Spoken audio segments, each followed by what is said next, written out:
Well, I have one word to say. Hooray. Hooray, Smashing Pumpkins? Hooray, it's time to talk the new Smashing Pumpkins record, ATUM, Act 1 of 3. It's a rock opera in 3 acts. Which is also the third part of a supposed trilogy of Melancholy and Machina. I don't buy it. Okay. Spoiler alert for this video. I am out the game. I've jumped ship. I've loved this band for so long, and I've rooted for this band to come back strong at some point. And it kind of seemed like it was about to happen. I just listened to this record, and I'm sick of it. I'm just done. I'm out. I can't. It's like a bait and switch because they put out Beguiled as a single, which isn't the greatest song, but it's a cool, okay, guitars are back. Members are back that weren't in it for a long time. I can hear Jimmy drumming, albeit a little boringly. And then we see them in concert. We were able to see them in September, play a show. It was great. Yeah, in New York for free at Irving Plaza. That was cool. 1 tickets. And then Beguiled is not on this. Not on it. And I guess that's in a later act. And almost nothing on this album was at all hinted by Beguiled as a single. So, why is that the single? Yeah, it's the whole rollout of this record is very peculiar, which is nothing new for Pumpkins. But this one in particular is so strange. The rollout has been going on for quite some time. You had Beguiled come out. Well, first thing is they went on James Corden months, say 5 months beforehand to say, we're making this album. Mm-hmm. And then they played today. So that was their buzz. Yeah. And then 5 months later, Beguiled comes out. This album's announced. They're playing some shows. They're doing a tour with Jane's Addiction. And then a podcast is launched in which Billy premieres one of the songs in each episode. And I guess now that all those songs from Act 1 have come out, now we have the record available on streaming and stuff. Yeah, I didn't even know it had come out. You were kind of surprised too. He just showed up. Yeah, I was actually unaware that that's how the rollout was happening with streaming. So I saw it pop up on Spotify, and I was pretty excited because Beguiled had me hopeful, and the show we saw especially. They're great live right now. I would highly recommend seeing them if you can. It was so fun. They were on fire. Yeah. They were really on fire. And they played some new stuff from this album, I guess. They played Beguiled. One of the acts or a future act. A future act, I guess, because the song Empires that they, I think, maybe even opened with is also not on this thing. So you kind of got 2 rockers as a bait and switch. Yeah, we liked but we're and the other new one's good too, Yeah, it was pretty heavy, but also just kind of had that mid-tempo chug-a-chug that Beguiled has that I'm not super into, but it was enough. After years of being it's tough being a Pumpkins fan, It's really it's a hard thing to be. Mm-hmm. And it's a hard band to root for. And after years and years, that was enough for me to be I'll take what I can get. This is at least feeling like the band again. So to hear this synthy, musical, weird, musical as in sounds like a Broadway musical almost. Yeah. To hear this kind of record, I just felt defeated, kind of. I felt defeated by this band. I felt misled and let down.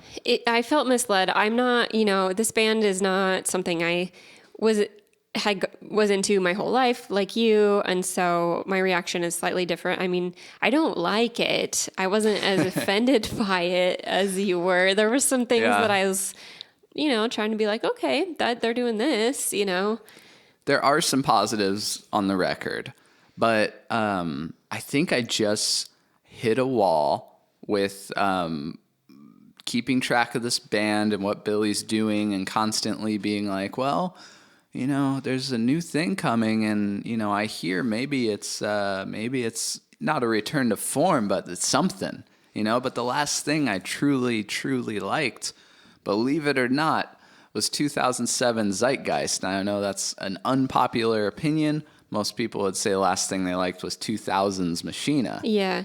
And there's some merit to Oceania, too. Sure, yeah. Doesn't especially looking back now, where it's like a whole different lineup, it just doesn't feel like the Smashing Pumpkins. Yeah.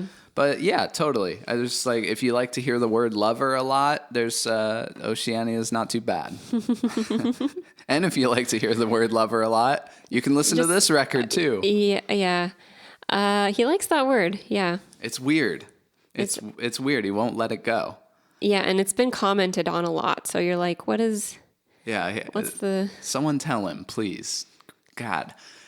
Lyrics. That's a perfect segue into like the lyric and vocal delivery of this thing is just driving me crazy.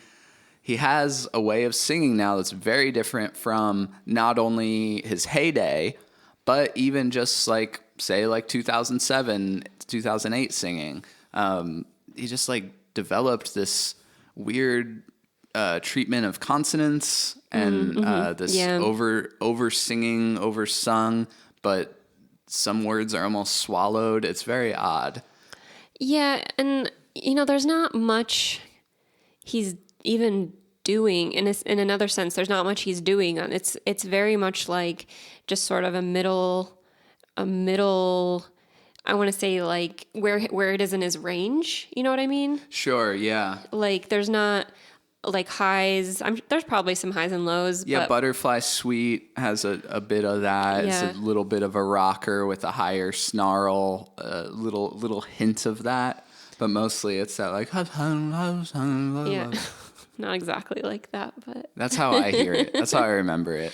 But also just the delivery feeling, just lacking, just kind of, well, can you put something into it? Can you like the edge? Give me something. The edge and the grit is what I loved about this band. And if you're going to feed me some bullshit line that it's a sequel, it's like Melancholy was part 1, Machina was part 2.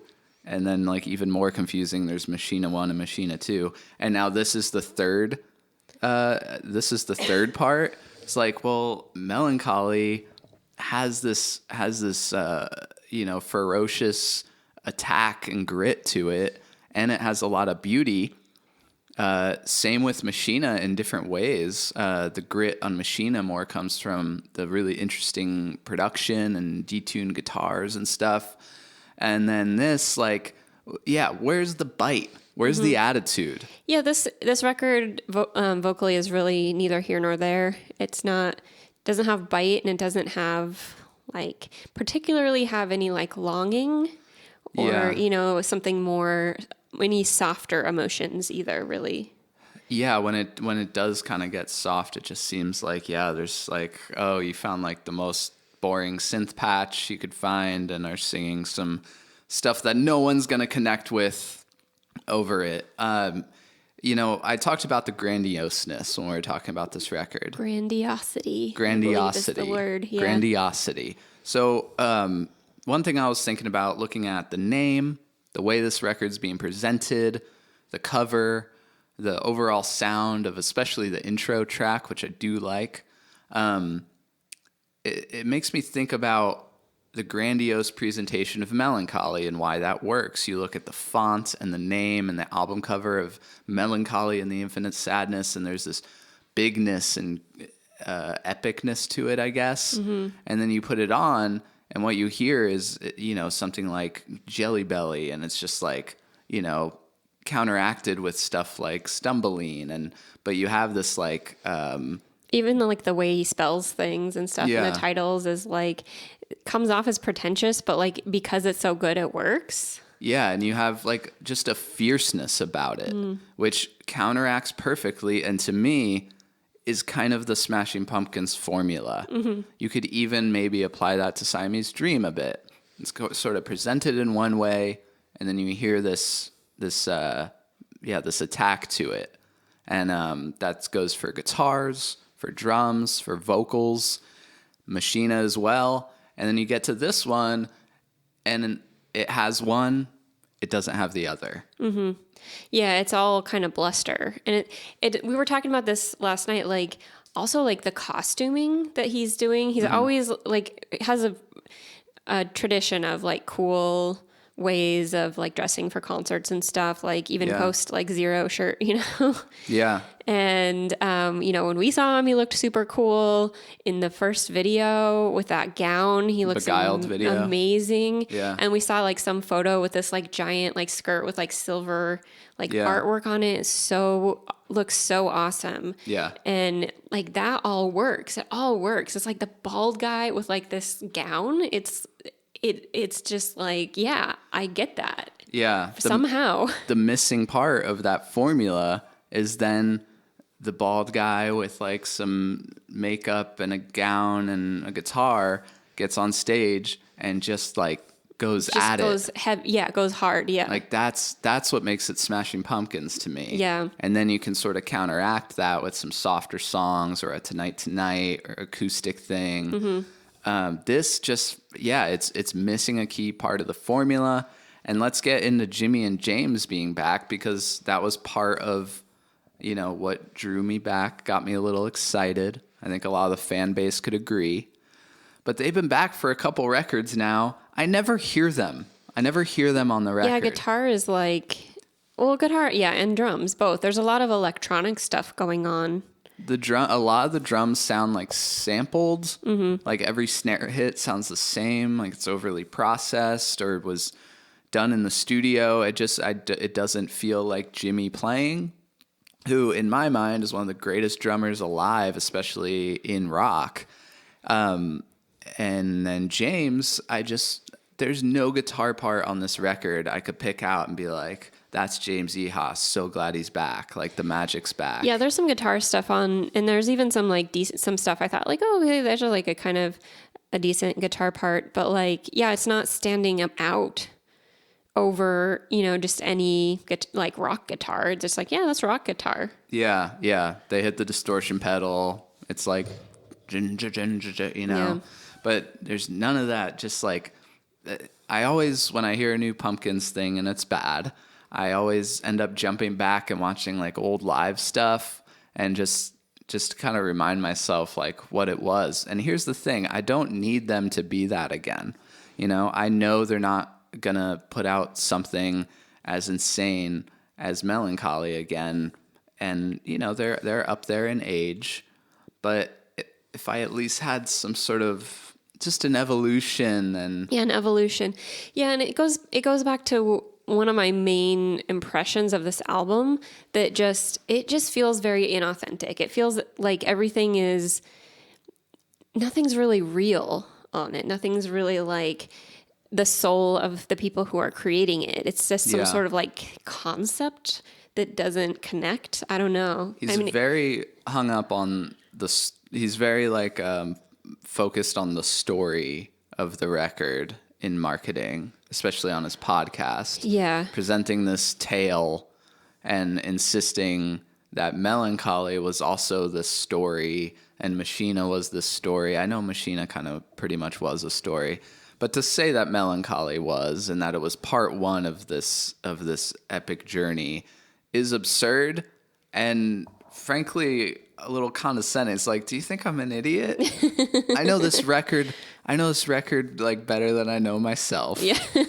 It is not. It's just not. Okay. And so inauthentic. Mm-hmm. To present it as such is inauthentic. What you hear on the record sounds inauthentic to me.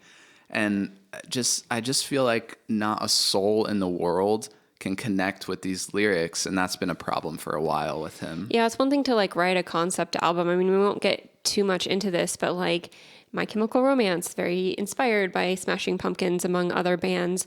And we have like so gotten into Black Parade and Danger Days this year and like watching live concerts of them. And like Black Parade, there's a concept album that like is perfect pretty much. It's like a really great Arena is a really great live album. It's great to watch concerts of it. It's great to listen to it. You don't even have to know there's a story to love it. And this kind of feels like, well, you got to understand the story, you know? Yeah. It's like, but this is complete like nonsense also. Like I could not tell what he was even saying most of the time, but yeah, it's kind of nonsense sounding. I listened to some of the podcast. I know the story that's being presented. I still don't really get it from the lyrics. It still has to be music. It still has to be good, you know? It still has to be good. The Smashing Pumpkins story. So I could rant all day. And listen, if you're still watching and you're a fan of this thing and you're a defender, that's completely fine. I'm glad you like it. And I hope you get to see them live because they're really good live right now. And I'm sorry that we don't like it, but I've been a fan a long time. I've heard this band my whole life. I've lived through the dark days of Tear Garden, of Run to Me, of Being Beige, of that 2015 era where like the guy from Rage Against the Machine was their drummer and the bassist from The Killers was their bassist. Like I've lived through the low points. I'm tired, man. I'm just tired and I think I'm done. Maybe I'll check out Act 2 when it comes out. Maybe that's the one with Beguiled and Empires. We'll see. But for now, I think I need a little break from the mighty SP. Or else just to pretend that everything after a certain time doesn't exist. You know, it is a real shame that they never came back after Machina. Yeah. But yeah. Machina Great 2, album to end on. Machina 2 was such a cool final album. And maybe we'll get that final show someday from the Metro. Looking forward to that DVD I've been promised for 20 years. All right, let's wrap it up. That was super negative, probably our most negative video. If you're just tuning in and you've never seen our videos before, usually it's quite positive, so maybe check out another one. Thanks for watching. I'm Joe. And I'm Stephanie. This is Not Every Single. Hooray. Hooray.